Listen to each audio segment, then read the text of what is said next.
Mari kita menelusuri sejarah kelahiran Pancasila yang dimulai dari rapat-rapat pada tanggal 29 April 1945.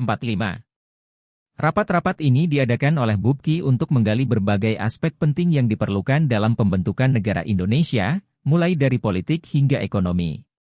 KRT Dr. Rajiman Wedyo Diningrat memimpin rapat tersebut pada tanggal 29 Mei hingga 1 Juni 1945.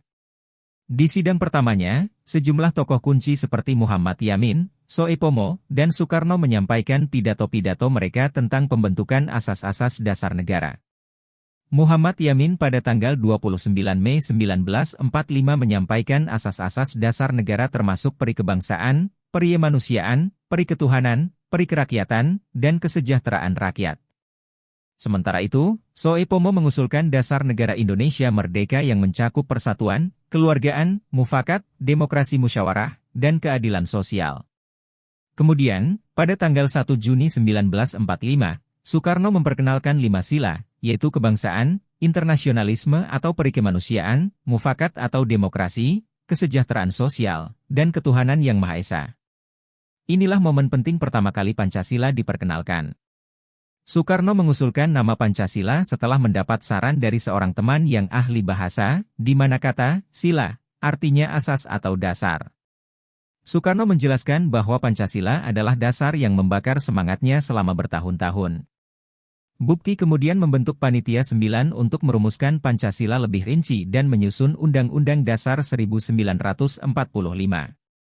Anggota panitia tersebut terdiri dari tokoh-tokoh penting seperti Soekarno, Muhammad Hatta, dan lain-lain. Hasil pembahasan panitia terwujud dalam Piagam Jakarta atau Jakarta Charter pada tanggal 22 Juni 1945. Namun, perumusan dasar negara masih belum selesai dan masih ada perdebatan antara kelompok kebangsaan dan kelompok Islam.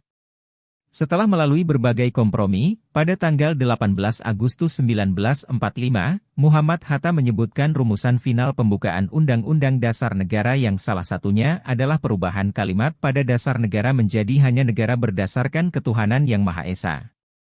Ini adalah perubahan penting yang menyatukan semua bangsa.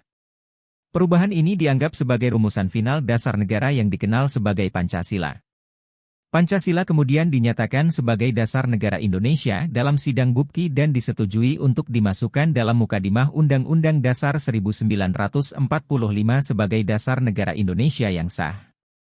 Begitulah sejarah singkat awal terbentuknya Pancasila. Semoga informasi ini bermanfaat bagi kita semua. Jangan lupa untuk berlangganan channel kami untuk mendapatkan informasi menarik lainnya. Terima kasih.